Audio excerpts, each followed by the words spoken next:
Good evening, all. Good evening, friends.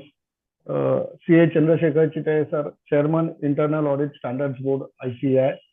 CA Ravi Kumar Patwa, sir, Vice Chairman, Internal Audit Standards Board, ICAI, both in absentia. Our today's speaker, CA Vijaya Lakshmi Suresh, and her colleague, CA Ameya Laplikar, and all dear participants. We welcome you all for this today's session, which is very exciting one because the name itself speaks about it, scanning the risk horizon from an internal audit perspective. See, nowadays, because of this technological development, risk horizons have gone beyond boundaries, and it's really important for us that from the internal audit perspective, we should be discussing on those and taking more insights on the matter. And who can be a better speaker than CA Vijaya Lakshmi Suresh? She has a 30 plus years experience, and during this 30 years tenure, ma'am has worked in various MNCs like Shell, Coca-Cola. She has worked with Tata Group companies like Voltas, Tata Sky, and across multiple sectors like FMCG, engineering, media, etc. Her domain expertise is in corporate finance, treasury, taxation systems, and in Voltas, खास करके in Voltas, she has worked in internal audit risk management. She is also a mentor and coach, and she has conducted training for finance and non-finance persons in basics of finance, corporate planning, code of ethics, etc. She is very passionate about corporate governance, ethics, and internal audit. And I think I shouldn't be taking more time between the participants and our today's speaker. So I welcome you all once again, and I welcome our today's speaker, CA Vijaya Lakshmi Suresh. Over to you, ma'am. Thank you, sir. Thank you for the opportunity to speak to our esteemed audience on a topic which is very useful and current today. And it's a privilege and pleasure to gather this elite audience of the Chartered Accountants Institute. And thank you for the warm introduction. So, most of us have heard the term risks. So, risk is something that we come across when we use it in our day to day language. And we also read about it in the press, in newspapers, magazines, everywhere. But what exactly is risk? So, when you say risk, a simple definition would be it is the possibility of something negative happening, such as a loss or an injury or an undesirable outcome. So it so it indicates that something could happen. So there is a probability that an event will happen and the severity of its consequence. Most likely we address only negative risks. uh, for example, if you talk of a risk of an accident, it is a chance that it could happen. And what is the consequence? The consequence could be a potential for injury or damage that an accident might cause. So, in finance, typically, because all of us are finance professionals, risk is something that can potentially damage your finances. So, it could have an impact on the P&L statement or on your assets and liabilities on the balance sheet, or it could potentially throw out your cash flow.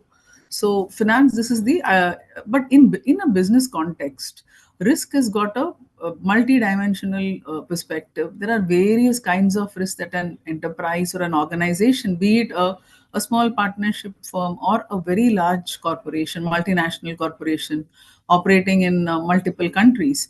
So all of them face a similar kind of risk, and the risk magnitude might vary from company to company or from organization to organization, but risk is there everywhere. And the treatment of risk, the handling of risk, the mitigation of risk, and how we do it in a structured manner, that is of very critical importance. So it is there all pervasive. And there are non-risk professionals. So while we have risk professionals, risk management professionals, there are a lot of people in the non-risk areas who actually manage the risk better. So when we say risk, so we think of what can happen today in the business, what can go wrong, what controls can we put as internal auditors to set things right, or to make sure that these kind of things are prevented and does not recur again. This is the historical or looking at the rear view mirror. But today, the dimension of risk management has significantly changed. Uh, if you see the title, it talks of scanning the horizon, and you can see someone, a person standing and looking with the binoculars. So today, risk is not something that is immediate. What happened last week, last month, or last year, and whether it will happen again. There are things which did not happen in the past, but which are possible or likely to happen in the future. So what we need to do is scan the horizon, take our binoculars, look into the horizon, see futuristic, and understand what are the potential risks that can happen. Yeah, so with this background, we can go on to the presentation. Enterprise risk management. So this means it's an integrated and a joined up approach to managing risk across an organization and its extended networks. Uh, to illustrate this more in depth, if there is an organization, typically you will find, what does it do? It manufactures products or rendered services. So it will have factories that are producing the products. It will have suppliers to the factory that give them the raw materials. It will employ labor, hire labor supervisors to run the production operations. Once the finished goods are produced, you will have transport service providers who will move it. You also have, the company may operate its own warehouses and distribution network, or it might have a service provider run a warehouse for its operations. So you will have warehousing, you will have movement from warehouse, you will have billing done to the end customers, and you also have several services that an organization renders. And to support all these activities, you also have a set of functions, like you have finance function, you also have HR function, you have the legal function, you have several other corporate functions that run the company along with your primary operations, which are production, distribution, and sales and marketing. So these are the different divisions, different parts of the company. And risk management, it's an integrated approach. So it cannot happen that a factory manages its risk in one manner and the head office does it in a different way, or sales organization manages risk in one way and finance function runs it totally differently. So you cannot have different, then the only result will be utter chaos. So across the organization, one needs to have a unified and an integrated approach. Why integrated? Because anything happening in one corner of the organization affects till the end of the organization. For instance, if a supplier, overseas supplier, cannot supply the material, you cannot import it, let's say, because of some government restrictions. What does it hamper? Not only the production is affected, the sales commitment to customer is affected, your collection is affected, cash flow is affected, everything gets affected across the organization, which is why you need an integrated approach and not a siloed approach.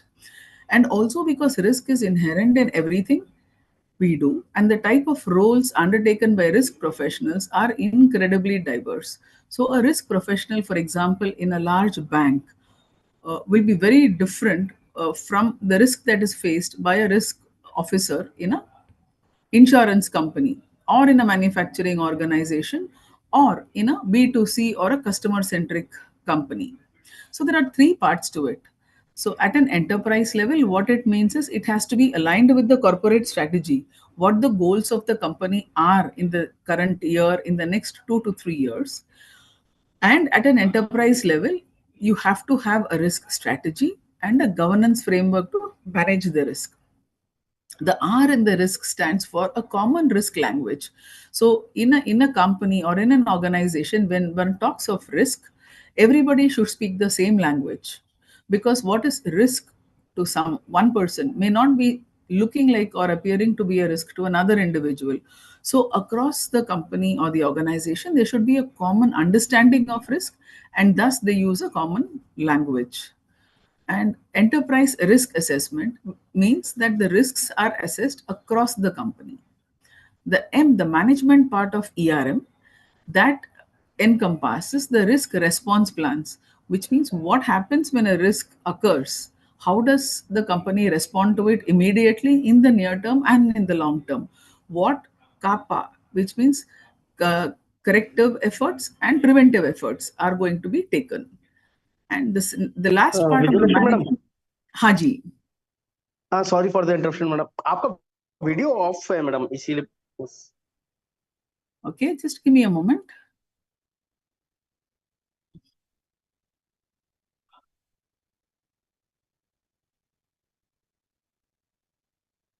I have started. Is it visible now?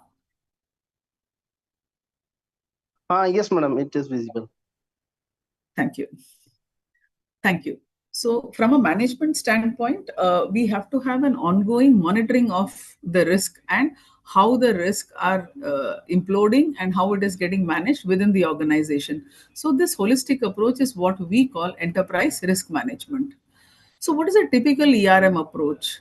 So, there are four stages to the ERM.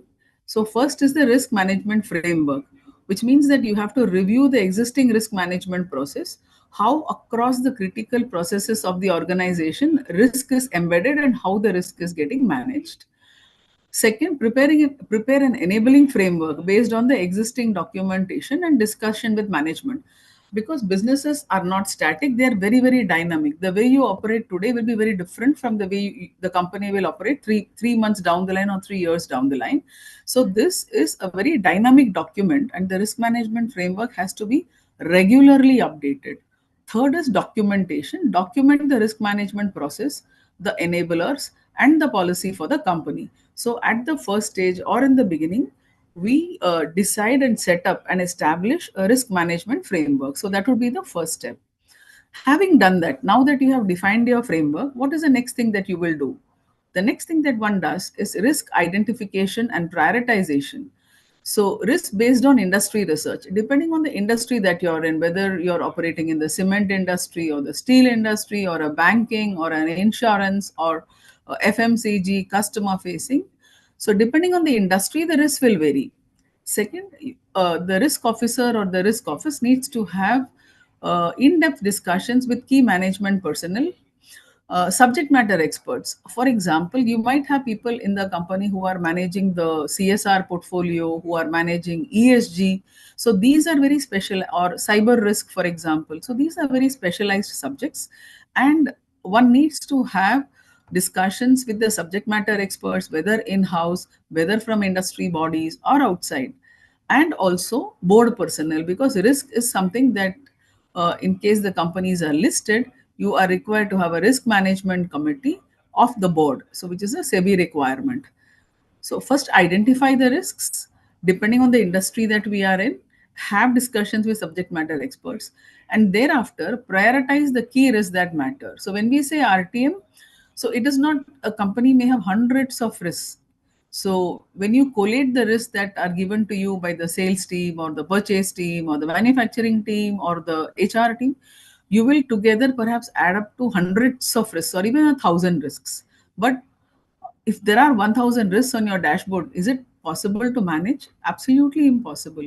So for getting a focused approach, we only look at the top 10 or 12 or 15 risks that are material to the company. So you put across your risk management framework, you have a policy, you have the enablers. Then we have gone ahead, had our discussions with the key people. We have done the industry research. We have now identified the risks. And we have also prioritized the risks and identified, okay, here are the top 10 or 20 risks for each business or the company as a whole.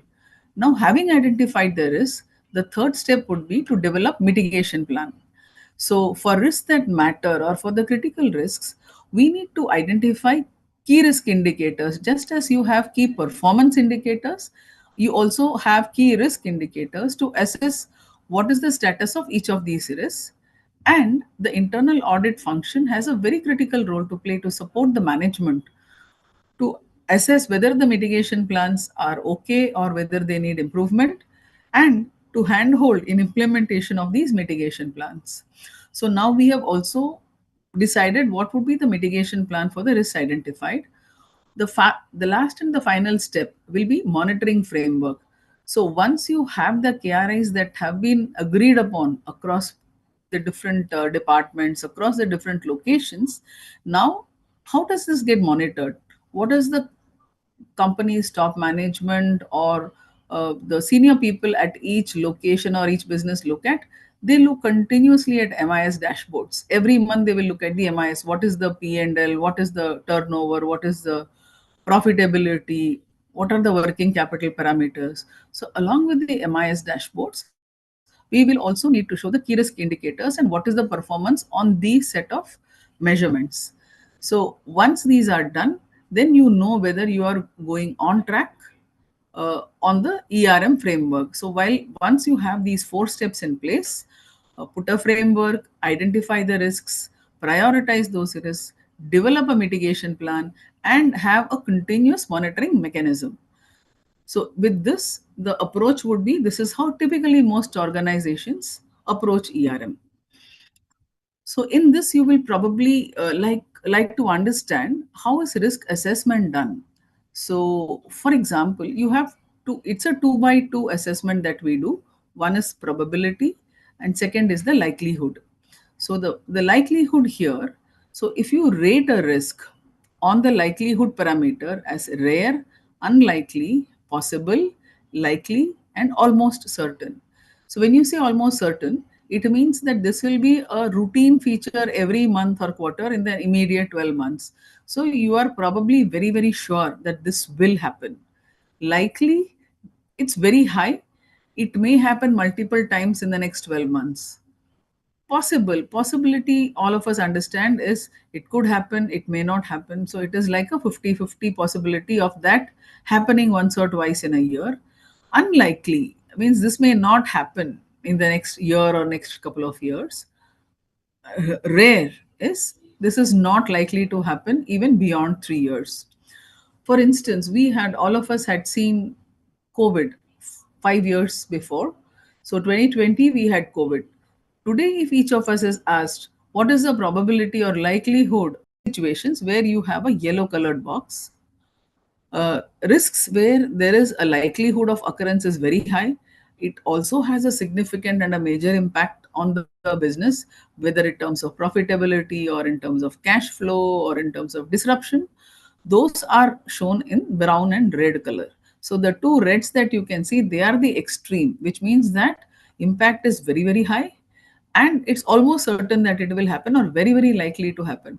So risks that fall into this area or bucket are the top risks. So the top risks you will find, so once you put the risks in these boxes, the ones that fall into the red and brown category, those will constitute your top 10 risks.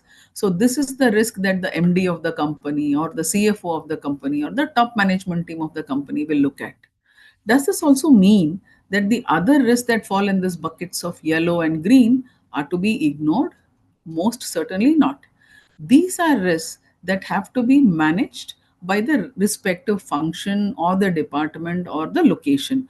It need not reach to the top management, but yes, these are risks that are flagged off and this should be kept on the watch list and should be monitored, because a risk which has an insignificant impact today can move into the minor or a major. It is like typical audit issues that you observe. An issue that looks to an auditor to be of not very great significance, you will find that dynamically, if that is ignored consistently and no controls are exercised, then that risk itself could have a major impact or lead to a major fraud later on. So this is the 2 by 2 matrix that we typically talk in risk language as consequence and likelihood. So consequence into likelihood will give you a score which is shared on these 2 by 2 matrix. Now, recently, the trend has been people talk of the speed or the risk velocity. So, what does it mean? So, speed is what you associate with a moving object like a car or a vehicle or a train. So, you have low speed, moderate speed, and high speed. So, if the risk velocity is low, it means that this risk is not likely to impact the company for quite some time, but you should monitor it. Okay. Something where the risk is likely to impact the company sooner than later, then it should be addressed immediately. As an example, if you are running a factory and the talks with the union are breaking down and there is some kind of stress, industrial stress with the union that is there, what is the likely impact of this? Probably the workers could go on strike. And if the talks are not going positively and they are not getting concluded, then it means that in the next immediate future, which means in the immediate 15 days, 1 month, 2 months, there is likely to be workers going on agitation or there could be a strike in the factory. So, this is a risk which has high velocity. A moderate velocity is something where you can see, for instance, if you see that prices of metals are going up, prices of copper, zinc, aluminum, iron are going up, and some of your raw materials use a lot of these commodities. So, and you are planning a major capex expansion in your factory, you're procuring machinery, you're importing machines and equipments. So, what will happen? The cost of these machines will go up with the cost of steel, etc., going up. But is this going to happen tomorrow? Unlikely. The impact of this commodity price increase will happen over the next 6 to 12 months. And something that will happen, but it will happen slowly, is uh, on will be given a score of 1. So typically what most organizations do today, to get a final risk score, you multiply the probability and the consequence or impact. So P into I plus velocity. So velocity is again not multiplied, it is added to the score. So if you have probability a score of 3, likelihood a score of 3, and velocity moderate, so the total risk score would be 3 into 3 plus 2. 9 plus 2, 11 would be the score, and this would be called the inherent risk score. So, for that risk activity or risk event, this is how you will put a score. So, which are the impact categories that you have to consider? So, okay, so now we say I need to assess the impact, but what kind of impact can risk events have? So, the entity is subject to different kinds of potential risks and situations. So, that may impact and it will stop the entity from reaching the goals in different ways. So, each company will have a target that this year we will do so much of turnover, I will do so much of EBIT, okay, or I will raise so much of cash from the market, or I will generate free cash flow of X crores. So these are, or I will grow my market share by 20% in the next 2 years. So there are different kinds of goals that are uh, aspired by different companies. So that is what we call in the corporate parlance strategy. So, and there are various impacts that can happen to the goal.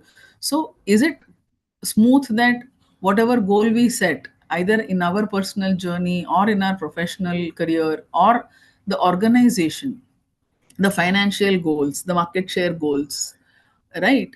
Whether these they will be achieved automatically, and not any event will happen that will impact. Absolutely not. There are so many events that happen, so many things. So in fact, most of us may have heard that if there is a butterfly that sneezes in West Indies, somewhere else it will rain. So today, something happening in one part of the world impacts, definitely impacts everything else somewhere else, very, very thousands of kilometers away. And one does not even consider that these will happen to us. So, which means to come back, most of us would have heard of Steve Jobs, the visionary founder of Apple. So, he had a very famous saying, connect the dots. So, it's very, very important for chartered accountants like us, for finance and audit professionals, to connect the dots, because only when we connect the dots, we will be able to come to a conclusion of what kind of impact will be there. Just as an example, because what I have given here is more illustrative, like an example. For example, you could have a financial impact. So once you look at a financial impact, you can again bucket it into insignificant impact, minor, major, or extreme. So extreme will be where it has a 5% impact on your turnover, or a 10% impact on your profitability, or my cost goes up very significantly. So that will come under extreme impact, where it has somewhat moderate impact with some loss of sales, with some cost increases. So these are substantial, and then you could have minor and insignificant. The second impact of an event could be business disruption. So if there are floods that happen in the location where your factory is situated, what happens if if there is a flash flood? Immediately production is shut down, the some of the inventories get destroyed, some plant and machinery also get disrupted during the period. So one would need to call the maintenance team to make the factory up and running. Workers may not report to work for some time, you will have to call them back, and your operations of the factory may be affected for 2 to 3 weeks.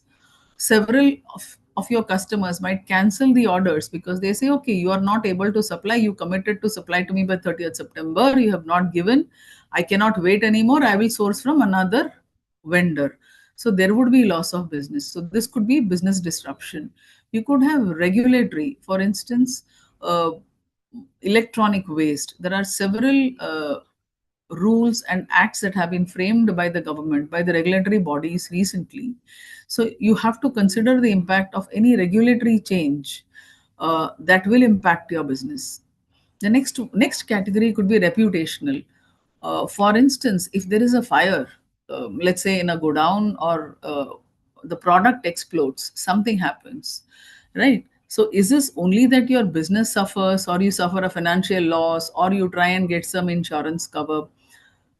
It's not that alone. In today's age of social media, reputation gets affected immediately. So the moment somebody has a poor experience with an airline, what does one do? Most people go and post a story on Instagram, or they tweet something, they tag the ministers, they tag very senior government officials, and within a matter of minutes, and if some let's say person, influencer with a lot of following, they kind of echo the same message, then the whole thing gets amplified 1000 times over. And before you could say blink, earlier it used to be like, if some event happens, it goes to the press, the reporters will come, they will take pictures, they'll take interviews, it will come. Maybe if it is very very important, it might come in the television channels, or else they will report it in the newspapers. It will come on some page 6 or page 13, one small 1 inch by 2 inch column, and it would probably not be read by anybody. But today, the same thing, when it happens, you have people standing and taking a video, they will post on WhatsApp, things go viral. So, the reputation of the company or your product or your brand, this has become super critical now.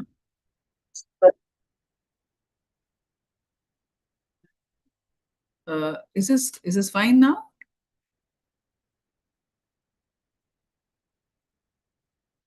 Okay. Mhm.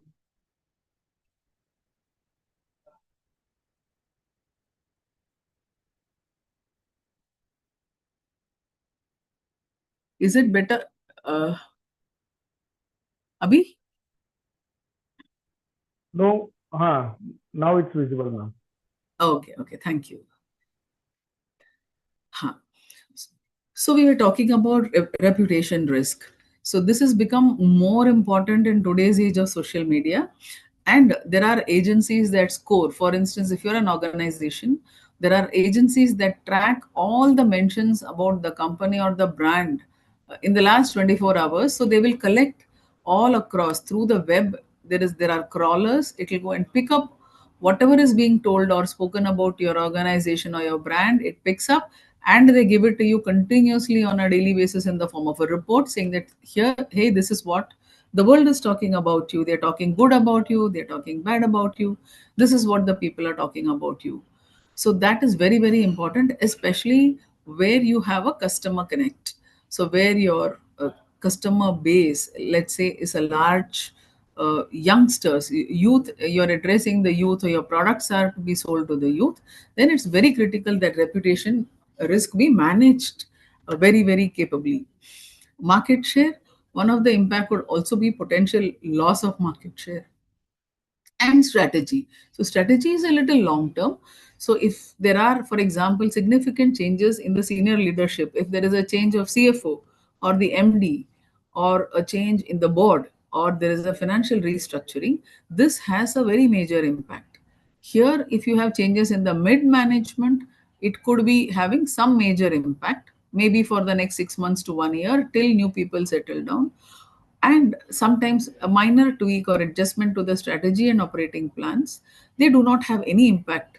So this is, and these are just 6 or 7 illustrative categories. You could have multiple. So one needs to look at, if some event happens, what kind of financial risk is it could have, what kind of business disruption, can it have a regulatory impact, can it have. So this is kind of a mental checklist that all of us need to have as we assess the risk that happens. So leading companies, they embed risk into their performance management practice, because unless risk is part of your performance management or part of your goal sheet, people are not going to give any importance to risk management. So this will be just kept as a tick box. However, if it is part of a person's goals, if it is part of a person's carries, they are evaluated on it, and they are also rewarded on their performance on these risk management practices. And definitely risk management will come to top priority.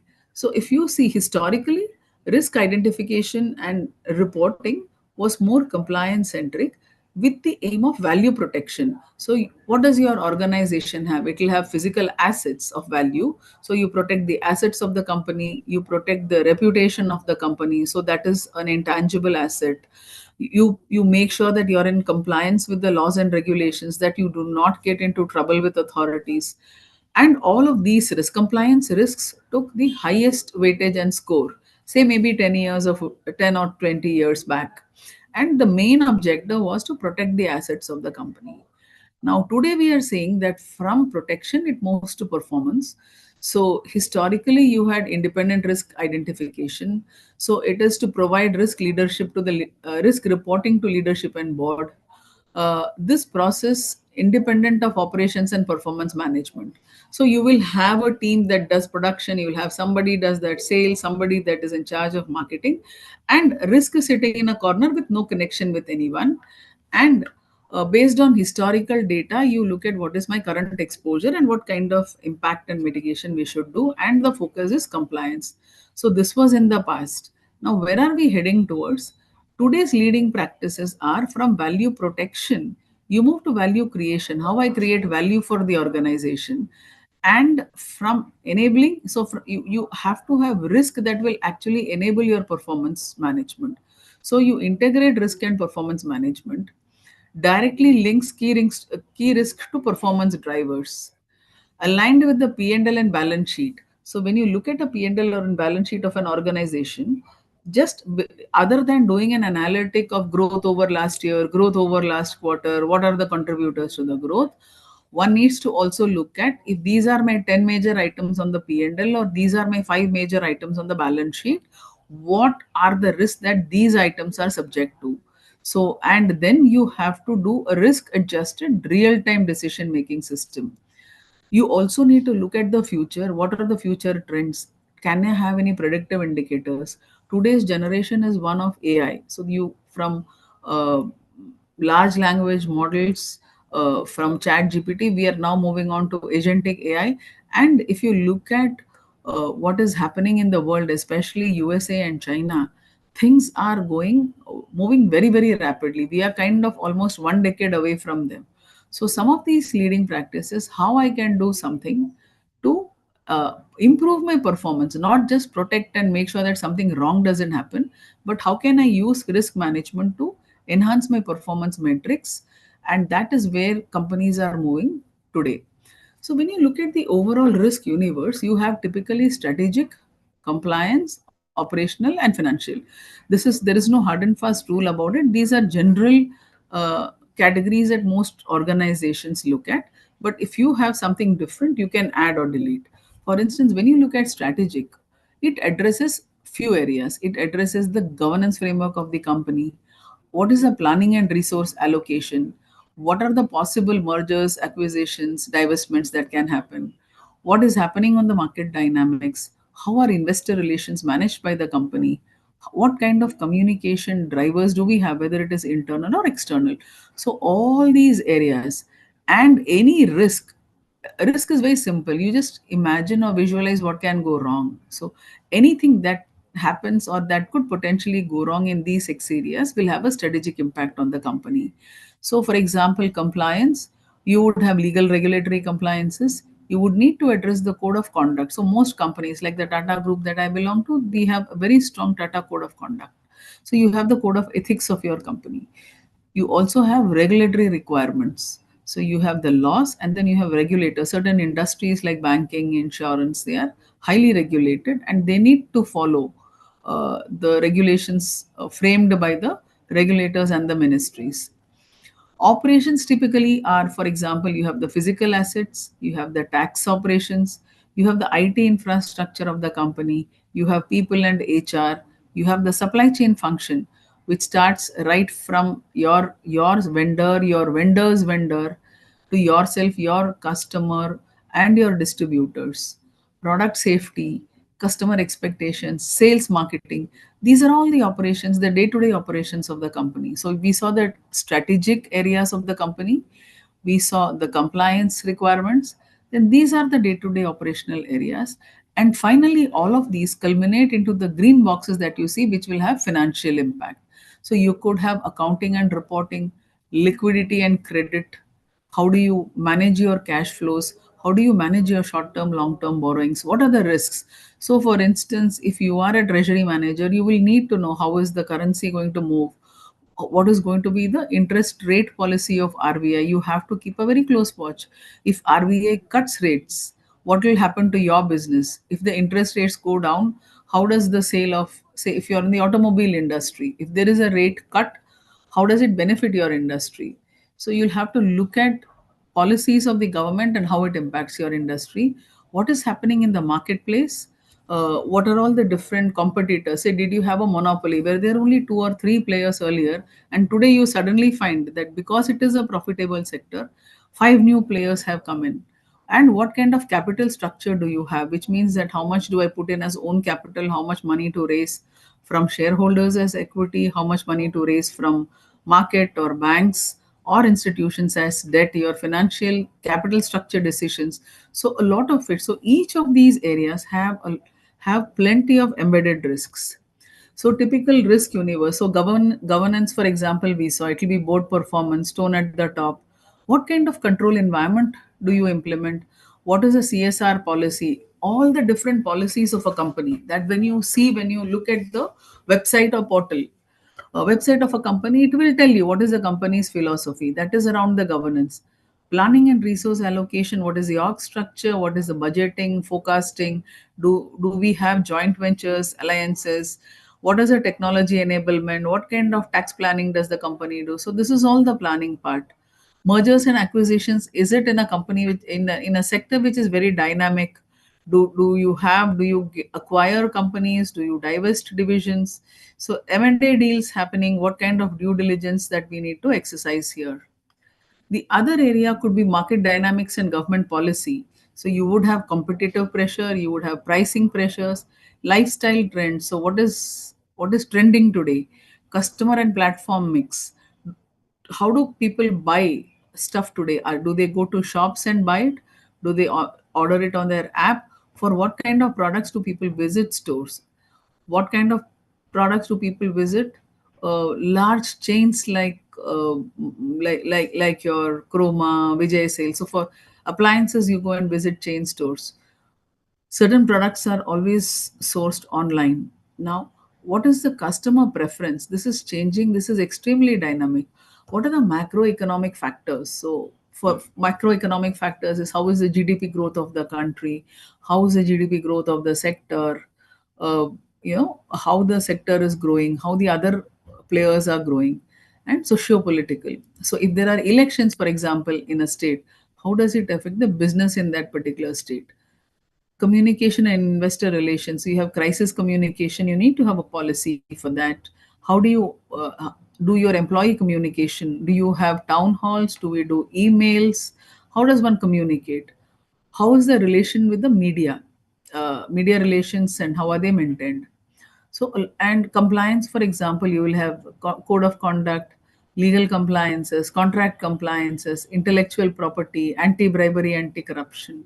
And when you handle regulatory, you have to look at trade, you have to look at customs, labor laws, security, which means if you are a listed entity, you need to look at a SEBI LODR, environment, data protection and privacy. So the DPDP is now a big topic, health and safety, tax compliance and tax authority management, sales and marketing. So there are a host of risk categories, and under each category, there are several risks that are there, and one needs to note down what is relevant and applicable for your sector and industry.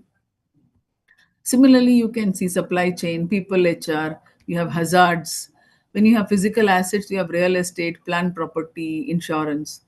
Now, you have information technology. If we stop for a moment and look, you have IT management, so you have information protection, you have the IT availability and continuity, which is basically what kind of IT infrastructure do you have? what is your IT architecture, and what kind of cybersecurity measures do you have within your company. And thereafter you have financial, you have market, interest rate, foreign currency. How do you do your cash management, funding? What kind of hedging policy do we follow? Accounting, reporting, disclosure, and the capital structure. So there are host of enterprise risk categories, and we need to make sure that all the categories applicable are covered, and whether we have covered all the elements in that category.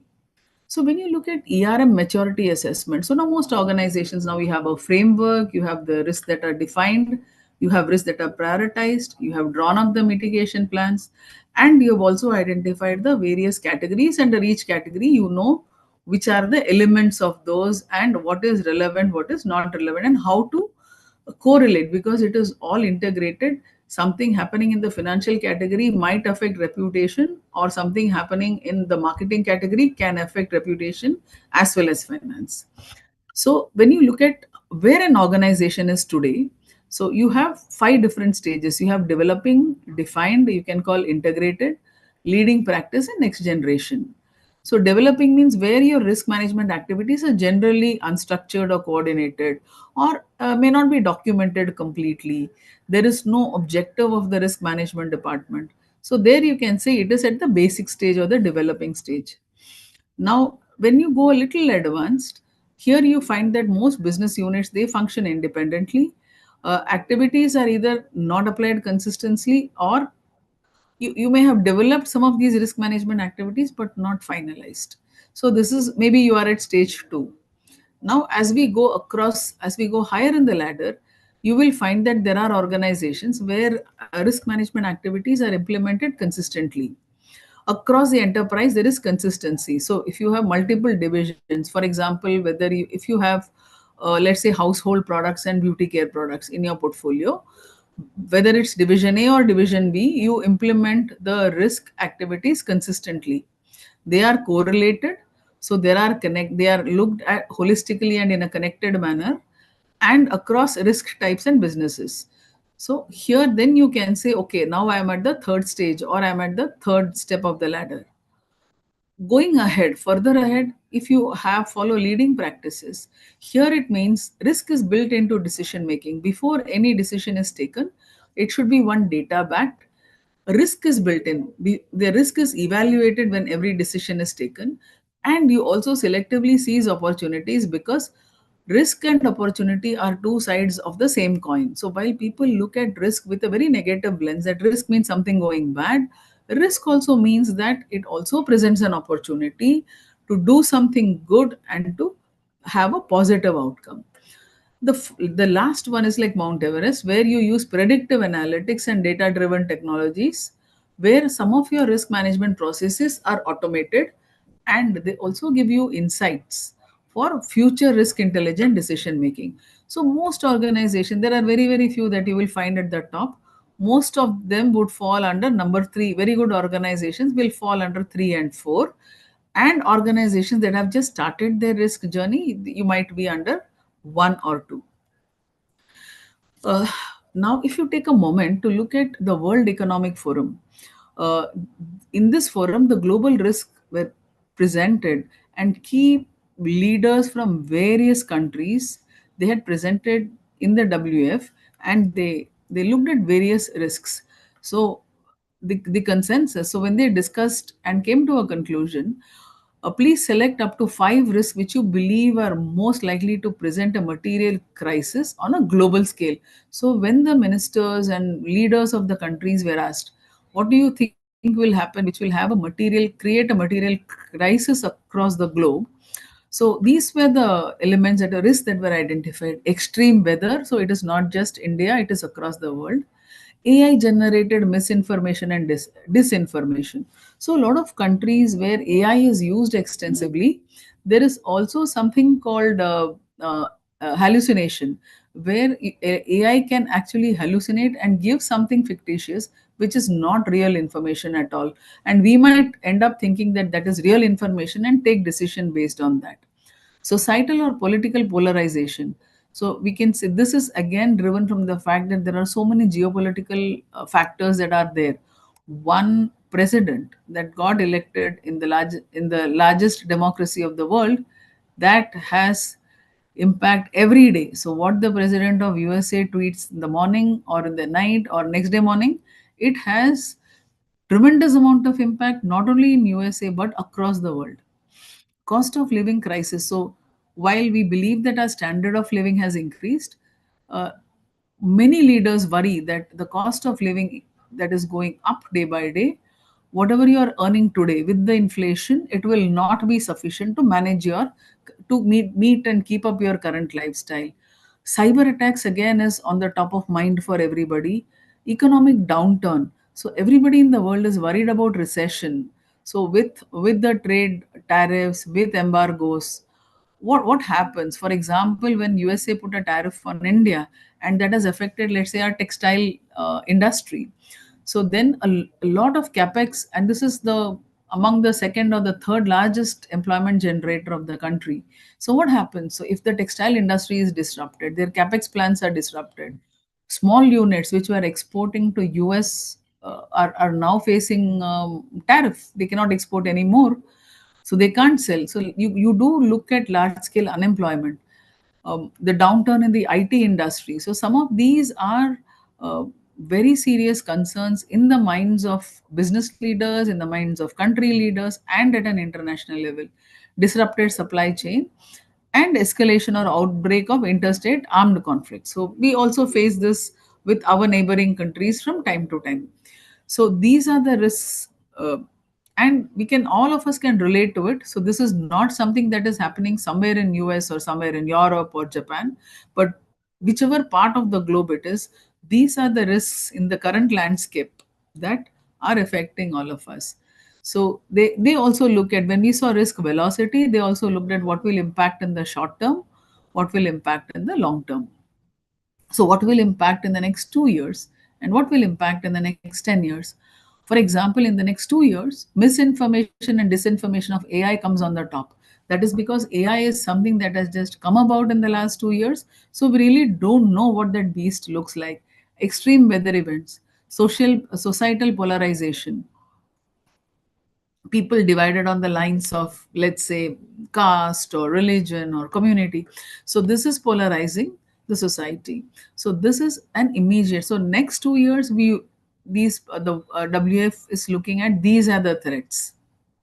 If you look at long term, it immediately reverts to extreme weather events, critical change to the earth systems, loss of biodiversity. So, with large scale forests getting chopped and ecosystem collapsing, natural resource shortages. We have already seen that now there are rare earths. For example, if you need AIs, if you need to develop AI, you need chips. You have companies like, say, Nvidia, that are manufacturing those chips, and to design and manufacture those chips, you need rare earth metals. Rare earth metals are available everywhere in the globe, but it is only countries like China that have the ability. They have started it 10, 15 years back, the ability to process the rare earth metals so that they can get into useful, valuable materials. Natural resource shortages. So you will find shortage of water. So quite often we read that, let's say, in South Africa, in Johannesburg, you will not have water after drinking water after 5 years. So these are larger problems that will face us, say, in a 10-year time frame.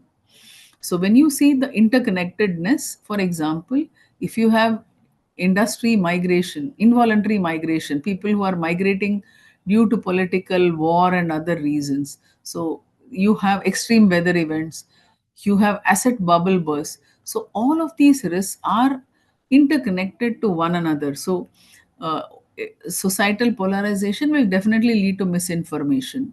This will definitely lead to lack of economic opportunity. This will lead to interstate conflict. So these are how the dots get connected. So when you look at risk management, you saw what can happen, what happens, or what is a risk management practice in your industry, in your company, in your industry, in your sector. You also saw what is happening in the globe and what the world leaders are perceiving as major risks. Now, can we change the way we manage our risks, and how do we do that? So we have detect and protect. implementing the ERM system. So the first thing is, when you start or establish an ERM policy or an ERM journey, call it what it is. So it should be, there should be a free space for people to come and call out the risk, because the moment more and more people come forward and tag the risk or highlight the risk, that is when you will be able to address them. Look for incremental improvements and start today. So risk does not wait for anyone. You'll have to start immediately. As auditors, what is the second step that we can do? We can enhance internal controls to improve risk management.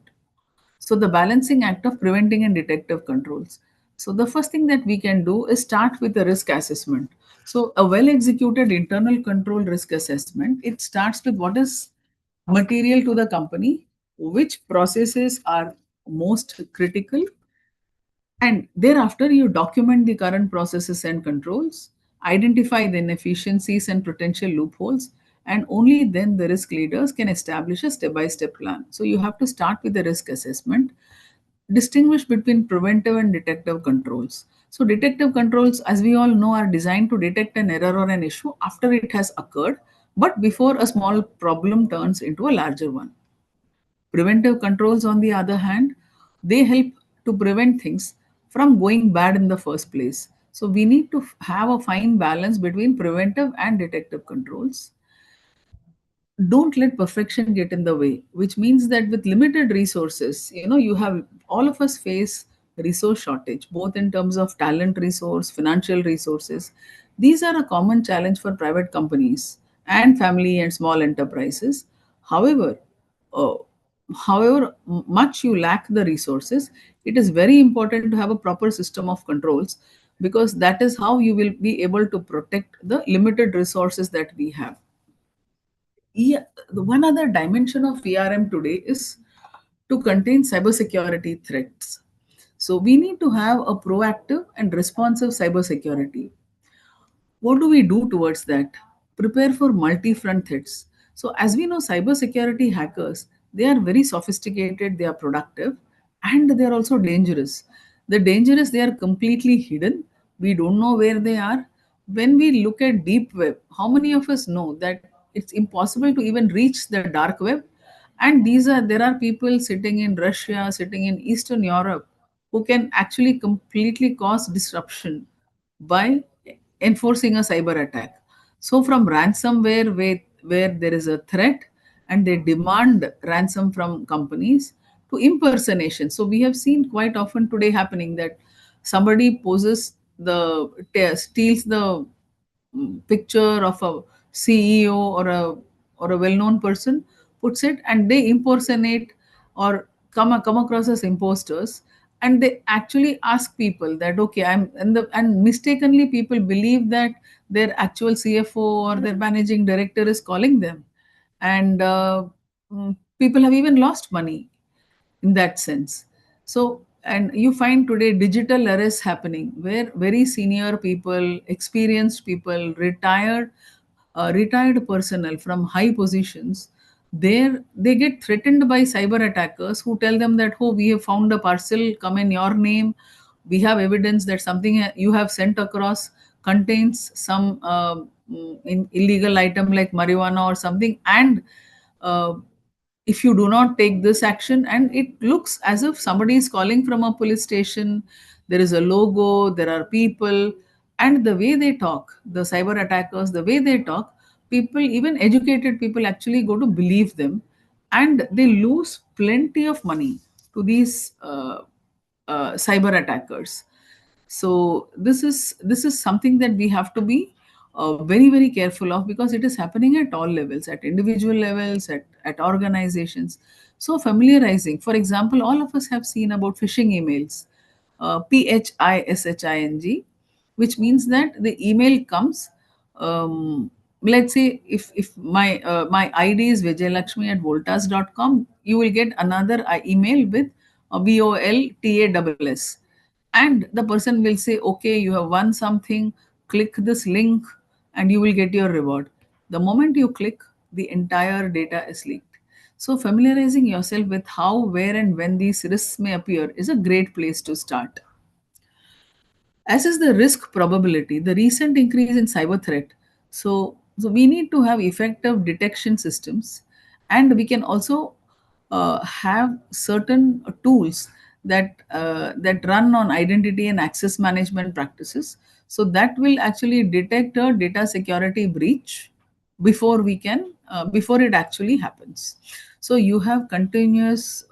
We have something called SOC, security operating center. So like a command center, say it can be anywhere in the world. Your systems are continuously monitored, and there are tools that detect any abnormal activity that is happening in any of your systems. It could be the ERP system or the CRM system or the infrastructure. Any abnormal, unusual activity continuously is monitored, and if it is there, then immediate action is taken to contain, to check is there a problem or not. Spread the responsibility, because the responsibility for having a good cyber security posture does not rest only with the uh, information head of information technology or the digital team or the IT team.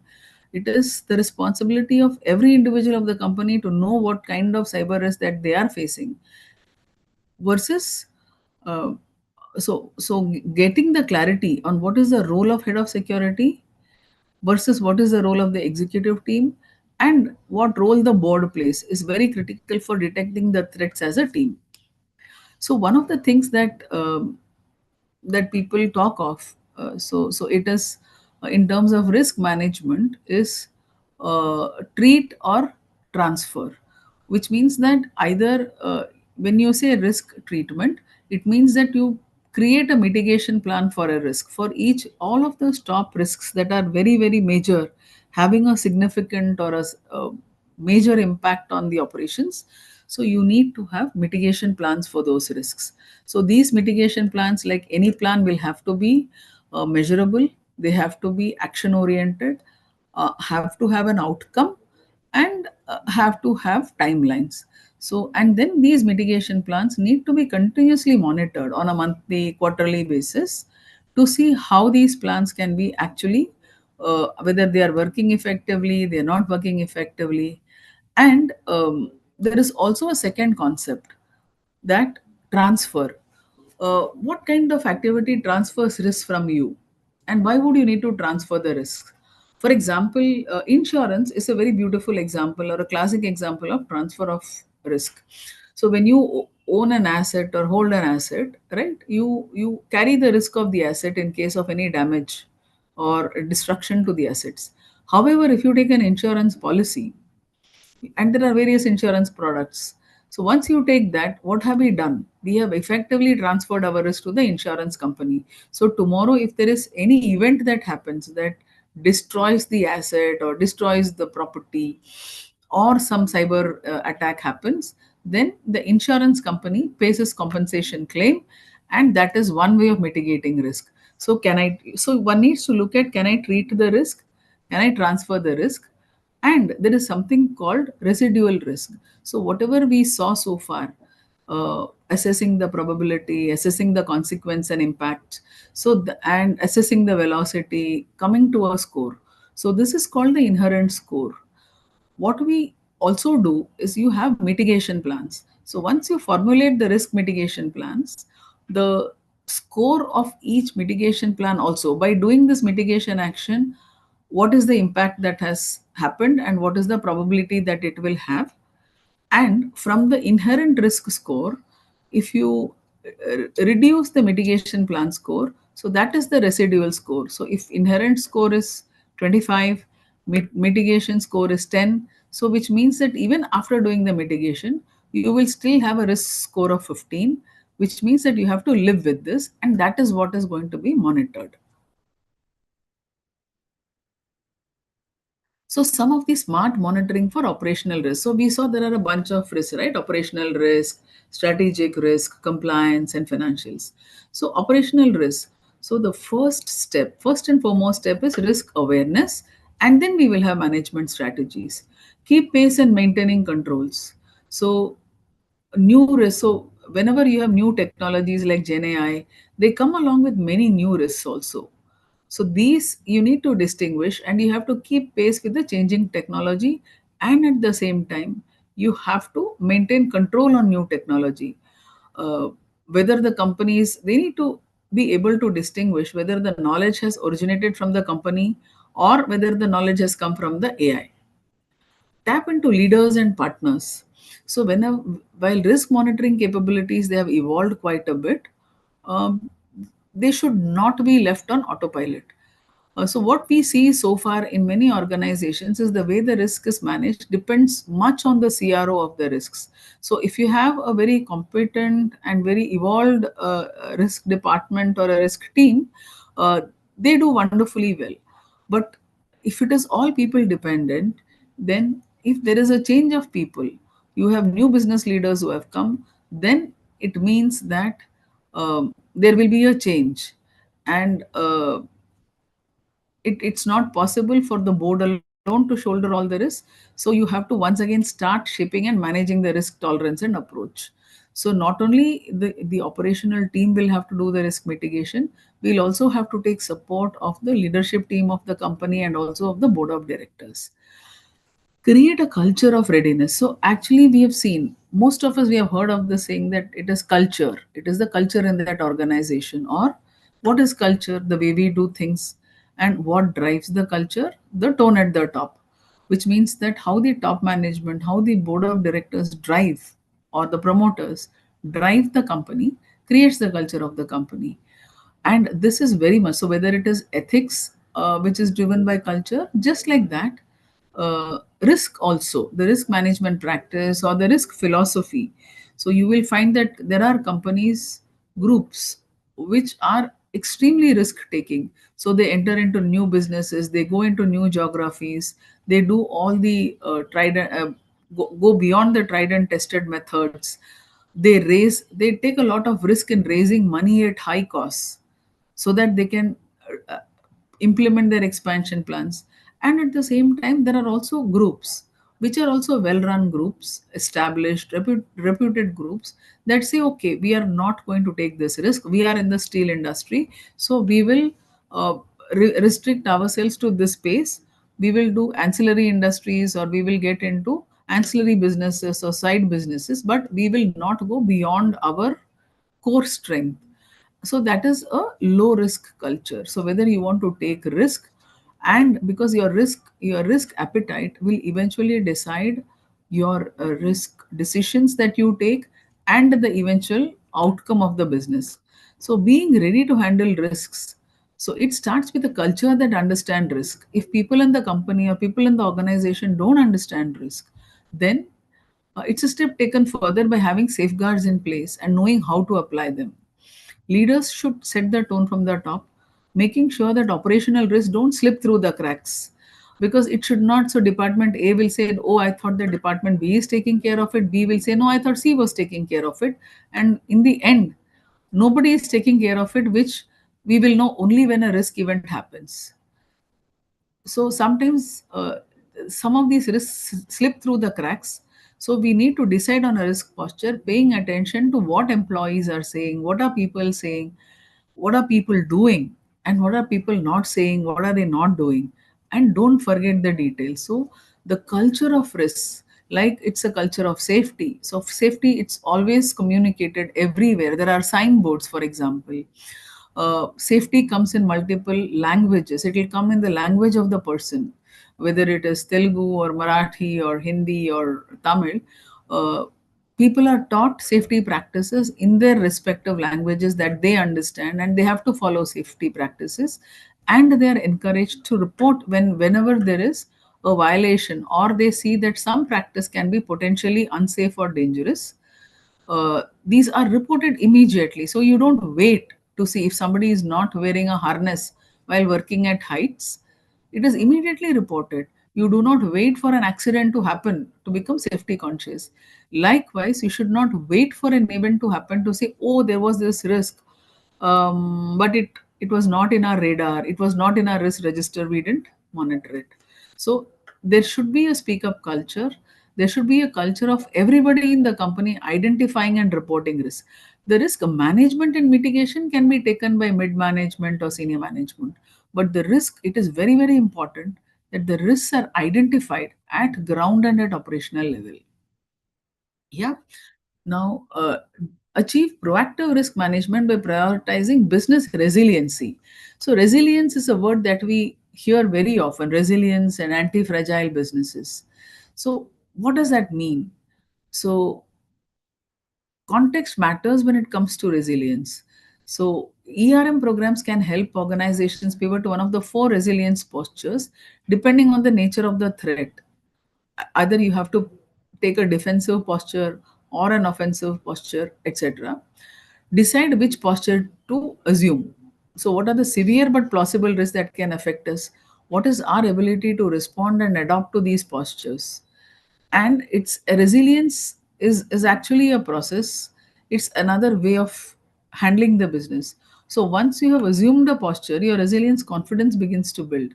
So how we continue to refine or reinforce our ERM strategies on a regular basis, it is defining the resilience. And we shouldn't also forget that resilience requires a lot of work.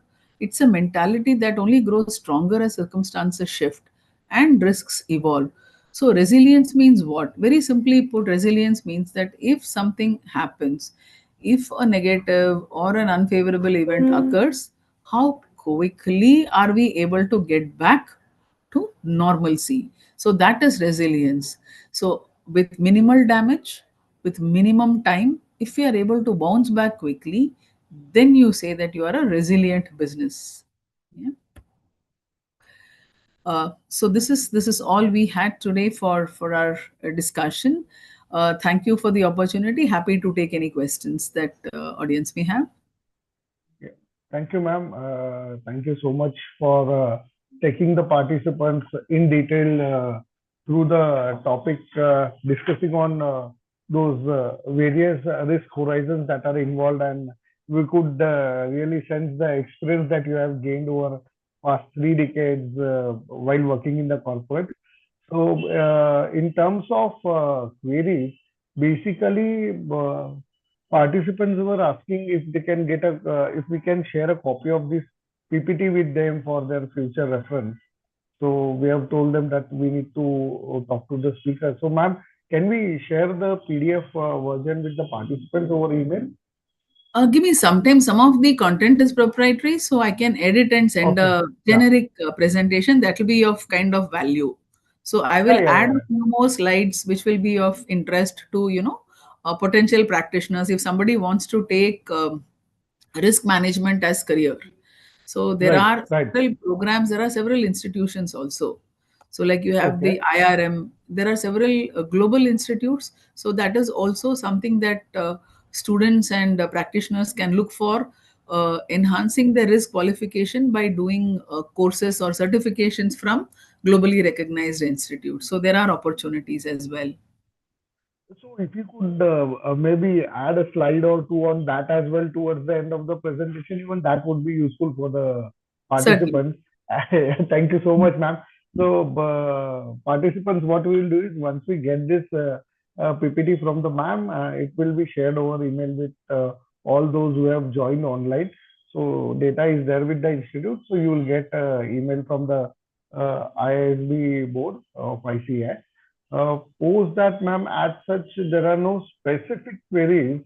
I would once again request participants that in case if they have any queries, either they can put it in the chat of the this meeting, or maybe they can raise the queries also.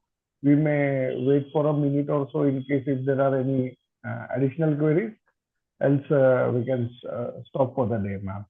But Okay, thank you thank so you much so much. for sparing time and guiding all of us on this area, because internal audit as it is a very vast area, we can say, because when True. internal audit as such, the word is very small, but what all gets covered under internal audit, it's really too vast.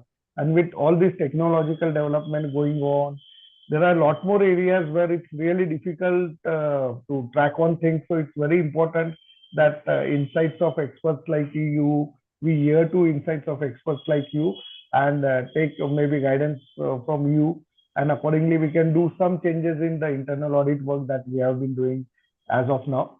So I once again thank you, ma'am, on behalf of Institute of Chartered Accountants of India for sparing your time and taking all the participants through this area.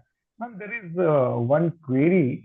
It says, how does the geopolitical development affect the ERM, and any specific example for that? Geopolitical will be, let's say, a war, the Ukraine war, for example. Right. So that has a consequence. So then, it now because of the war, India purchased oil from Russia. So now you have US threatening sanctions if India continues to buy. So then, what impact it will have on the oil price? So if it impacts the oil price, there are some industries which will get directly affected. There are some industries, if oil price goes up, transportation costs will go up, the entire economy, the inflation will go up in the country. So some industries, so it depends on where you are operating from. uh, and for, so geopolitical risks are there. So it could be a risk of war, it could be a risk of tariff, it could be a risk of commodity availability. So if China decides not to export copper, so if India is a net major importer of a commodity, so copper is required, for example, in all your cables. So in all the government electrical projects, you need copper. So today, if you are not self-sufficient in a particular commodity, then and you're importing, and if your supplier or supplying country refuses to supply to you, or because there are several areas where they have monopolies, so then it impacts. So geopolitical is very critical today. Okay. Ma'am, there is another query where the participant says, can you explain how this risk management will link to internal audit plans, like processes to be covered? Okay, in very simple, all our internal audit plans, we always say that we have a risk-based audit plan. So and so that is the starting point for internal audit. So unless we document the risks and then we look at the controls on the risk, we look at the risk rackham framework, and then we prepare the audit plan, keeping in mind which are the high risk areas and high risk processes which will have a major impact. So those are the areas that are covered in depth by the internal audit, because internal audit cannot cover all the areas. So the areas that you select and incorporate as part of your audit plan, that will very much depend on the risk that that process is getting exposed to, and how that, whether we have, if we have a risky process but very robust controls, then internal audit can take a perspective of coverage, versus if it's a high risk process and there are very moderate or not adequate controls, then internal audit should be sharply focused on that area. So it will help a lot to do a risk assessment first, and then look at the control framework, and thereafter using the two, build the internal audit plan. So that's how it affects. Okay, yeah. I think these are the only queries that we have received.